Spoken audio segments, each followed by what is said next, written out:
I switched from dealing with a lot of problems at work to working at a candy store with Ben. It was a big change, but I liked it. Before, I was always busy fixing things at my job, but now I was surrounded by sweet treats. Ben's family owned the store, and soon I was helping with the money stuff. Our shop was doing well, and one Monday, Ben greeted me with a smile. Even though there was some tension, his smile made me happy. I mentioned that our sales were up because people loved the new chocolate we had. But Ben seemed a bit bothered. He joked about his mom still thinking he's the best at running the candy store. Then his mom, Linda, came in. She praised Ben but made a little jab at me. I tried to stay calm and just said good morning. Linda hinted that I should leave the business stuff to the experts and focus on helping Ben with the real work. Before things could get too tense, Ben defended me and said we were doing great. Because she's good at business, he said, slipping an arm around me to show he had my back. Linda didn't seem convinced, but she left us alone after saying as long as Ben was happy. That's what mattered. Ben apologized quietly for his mom's behavior. I tried to brush it off, saying it didn't bother me. We focused on running the shop together. Sugar Haven wasn't just a candy store anymore. It was our special place. But then things started to go wrong. Deliveries came more often, but they weren't candy. They were expensive things that made me worry about our finances. One evening, I found Ben opening a fancy new phone he'd ordered. I asked him if it was really necessary, considering other things we needed for the shop. But he shrugged it off, saying we deserved nice things too. It wasn't just the phone. Linda was also spending a lot, showing off new clothes all the time as if the store was her own personal runway. Look at this dress, Anna, isn't it lovely? Linda twirled around in a floral dress that seemed way too expensive for our budget. It's nice, I said, trying to sound indifferent. But shouldn't we save up to fix the sign outside? Linda brushed off my concern, patting Ben's cheek. Nonsense, the store is doing great, Benjamin, tell her. Ben, who was only half paying attention, agreed with his mom. Yeah, we're doing fine, Anna, don't worry. But worrying was exactly what I did. Every time I checked our finances, I saw the numbers didn't add up. Doing great wasn't the term I'd use when our profits were being eaten up by personal spending. I'm just saying we should be cautious. I brought it up again later that week as we looked at our finances. Maybe we should set a budget for personal expenses. Ben looked at me like I'd suggested something absurd. A budget? Come on, Anna, we're not that bad, and it's not like you to be stingy. That word stung. I wasn't being stingy. I was being sensible. It's not about being stingy, Ben. It's about being smart. We have to think about the future of Sugar Haven. He didn't seem to hear me, already scrolling through a website for another purchase. You worry too much, he said, half distracted. It'll all work out. Things took a turn when Linda decided to bring in extra help. It was a Tuesday, our inventory day, and I was knee-deep in organizing candy jars when she walked in with a girl who couldn't have been older than 20. Anna, this is Tessa, Linda announced proudly. Tessa, dear, this is Anna, my son's assistant. I straightened up, wiping my hands on my apron. Nice to meet you, Tessa, but I'm actually the co-manager here. Tessa smiled, but it didn't quite reach her eyes. I've heard a lot about you. I'm really excited to be part of the team. I glanced at Linda, whose smug look told me she hadn't consulted Ben about this new hire. What exactly will Tessa be assisting with? I asked, trying to keep my tone friendly. Oh, she's going to help out with the business side of things. You can only do so much after all, Linda said, dismissing my concerns with a glance at my inventory list. I nodded, still confused. All right. Well, we have a system here, so I'll have to bring her up to speed. It didn't take long for me to realize that Tessa's idea of helping out involved more hovering than actual work, and when I saw the salary Linda had set for her, I was shocked. Ben, can we talk? I cornered him later that day in the office.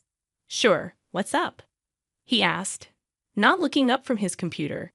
It's about Tessa. Her salary is? It's more than what we can afford for the role she's in. Then finally looked up, his brow furrowing.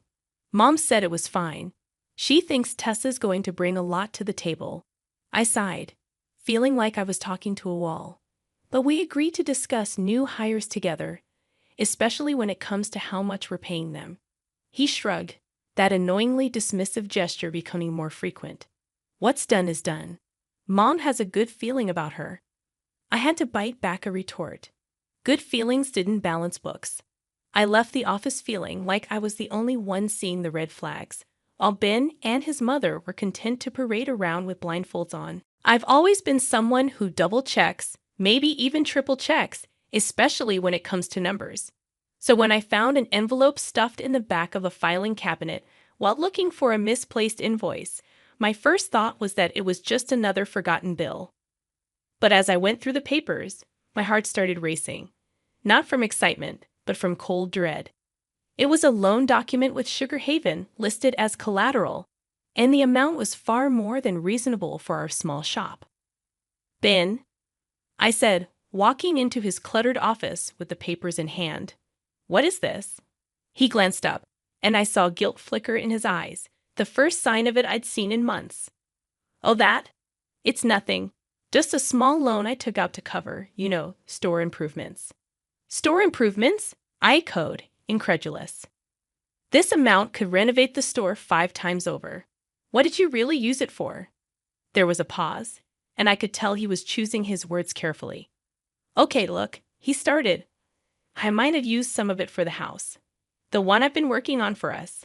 For us, I repeated sharply, disbelief in my voice. Or for your gadgets and whatever else you've been blowing money on? He stood up, his chair scraping back, a sound that grated on my patience. It's not like that, Anna. You don't understand. This is all going to pay off in the end. No, Ben, taking out a loan against the store without telling me, that's what I don't understand. How could you be so reckless? Before he could answer, Linda bustled in, her nose wrinkling as she saw the papers in my hand. What's all this about? She demanded. Ben tried to explain, but I cut him off, thrusting the loan papers at her. Did you know about this? She barely glanced at the documents before waving them off. Of course I did. Ben's just doing what's necessary for our future. And who are you? Questioned him. You're just the help after all. The words stung, but they also ignited something inside me. Just the help? I said, my voice low but firm. I've been keeping the store afloat while you two have been treating it like your personal bank account. What's ungrateful is not recognizing the hard work someone's been putting into this business. What's foolish is risking everything for a house that we don't even need. I waited for them to say something, to defend themselves, but all they did was stare at me, caught in the act. I left the room then, the documents clutched in my hand like a verdict yet to be delivered. The kitchen table was never meant for business meetings, but that day it was surrounded by solemn faces, as if we were about to discuss matters of state instead of the confectionery. Ben cleared his throat, his eyes not quite meeting mine. We need to talk about the store's future. I sat down, folding my hands on the table. We already did that when I found the loan documents, I said firmly. Linda huffed from across the table, her arms crossed. We need to be realistic, Anna. The store isn't pulling in enough to cover the debts. We have to find money somewhere. There it was, the we that really meant me. I kept my voice steady. What do you suggest? Her eyes gleamed with a cold calculation. You have that inheritance from your parents. It could cover the debts and get the store back on its feet. I felt like I was listening to a stranger, not the woman whose son I had married. You want me to use my parents' money? The money they left for me, for my future? Ben finally spoke up. It's not like you're doing anything else with it. That money was meant for me, for my security, I said, disbelief clear in my voice. And what about our security? Linda shot back. You're part of this family now, aren't you? I looked between them, my heart sinking. I am, but it seems you only remember that when you need something from me. Ben shifted uncomfortably. It's not like that, but we're drowning here, Anna. So you expect me to just hand over my future, just like that? I asked. Linda leaned forward. If you care about this family, yes. I thought of the sacrifices I had made for the store, the long hours, the sleepless nights. If I do this, if I invest my inheritance, I want a third of the store. I want to be an official co-owner. The room fell silent. Then Linda laughed, a harsh sound that bounced off the walls. You, a co-owner. Don't be ridiculous. You're not business material. I stood up, my chair scraping loudly against the floor. Then you find another way to cover your debts, because my inheritance is not your emergency fund. Ben's face was unreadable, but Linda's was red with anger. You'd let this family business go under? I've tried to save it, I said, my voice quiet but firm. But I won't set myself on fire to keep you warm. I wasn't one for late-night visits to the shop, but something in my gut told me to go to Sugar Haven that evening. The place was dark, as expected, but the faint glow of a light from the back office wasn't. I pushed the door open, the familiar tinkle of the bell sounding almost ominous in the silence. The sweet scent of confectionery, which usually comforted me, now felt heavy, loaded with the scent of betrayal. As I walked towards the back, the murmurs from the office grew clearer, and then I saw them, through the partly open door. Ben, with his arms around the new assistant Tessa, who giggled at something he whispered in her ear. I pushed the door open fully, and they sprang apart, their expressions turning from shock to guilt within seconds. Anna, Ben stammered, straightening his shirt. What are you? It's not what it looks like. I crossed my arms, feeling a cold calm settle over me. Really? Because it looks like I just caught my husband with his arms around another woman. Tessa was smoothing her hair back, looking anywhere but at me. We were just going over inventory at midnight with the inventory in your arms, I said, my tone dry.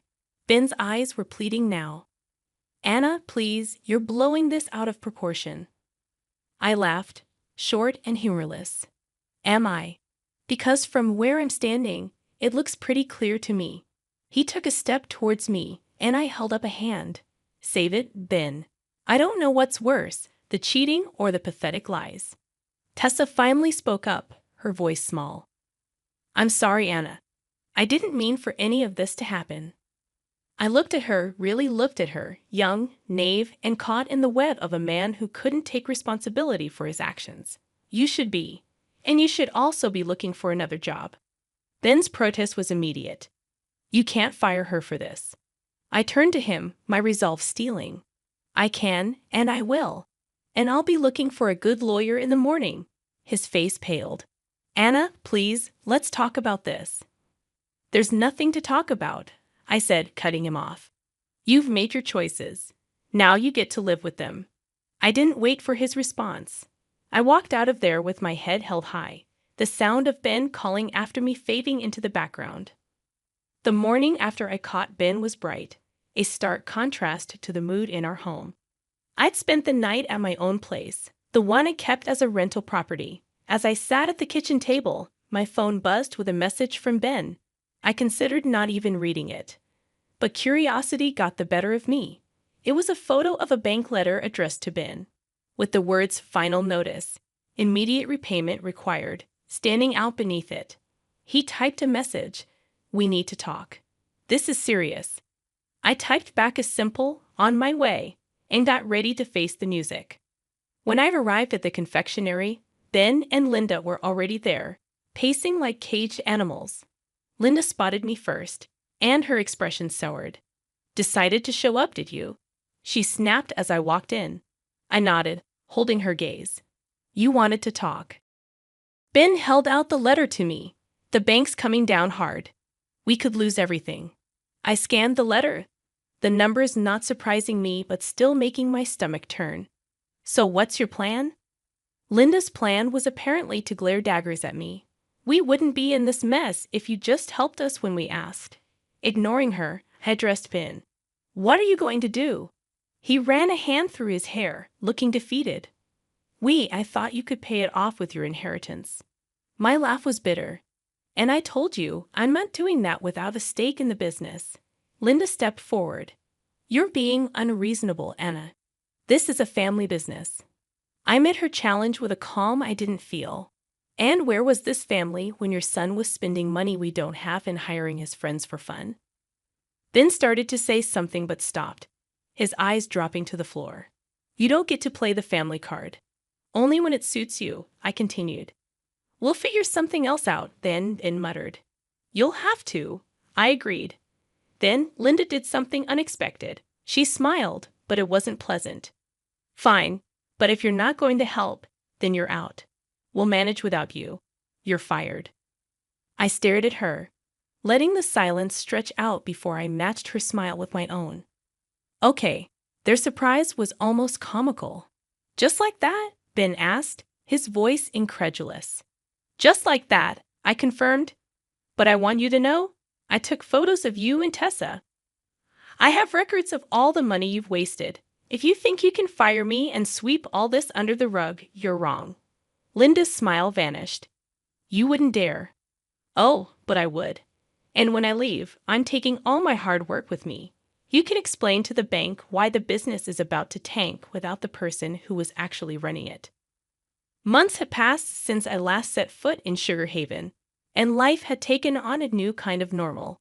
The crisp sound of papers, the hum of focused conversations, and the sight of a crisis managed and resolved, these had replaced the scent of sugar and spice. I sat in my new office, a stark contrast to the confectioner's back room. When my phone rang, I glanced at the caller ID. It was Claire, a former employee at the shop, and the only one I still talked to. Hey Claire, what's up? I greeted with a hint of caution. News about Sugar Haven always carried a tint of the past. You haven't heard. Claire's voice was a mix of pity and discomfort. The shop, they closed down last week. The bank foreclosed on them, and the house too.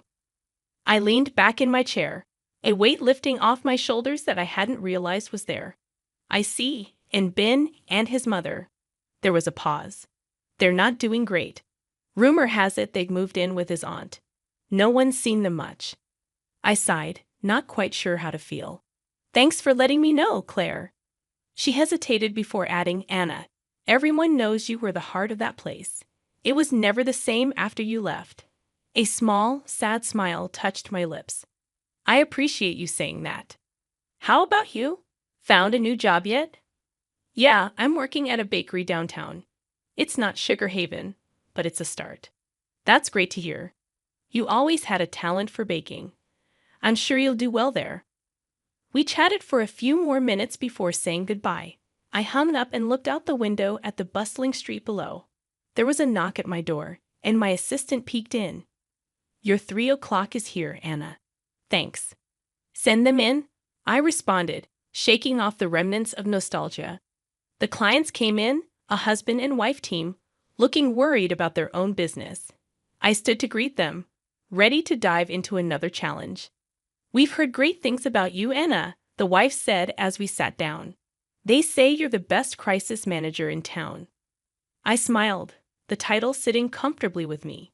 I'll do my best to live up to that reputation. Now, tell me about your business, and let's see how we can turn things around. As they spoke, I listened, already forming strategies in my mind. This was my world now, where every problem had a solution, and every crisis was an opportunity. The meeting stretched on, the client's initial anxiety giving way to hopeful smiles as we discussed possibilities. They left with a renewed sense of purpose, and I turned back to my desk, my heart lighter than it had been in a long time. In the end, I realized that sometimes the sweetest outcomes come after the most bitter trials, and the future was mine to create, one careful step at a time.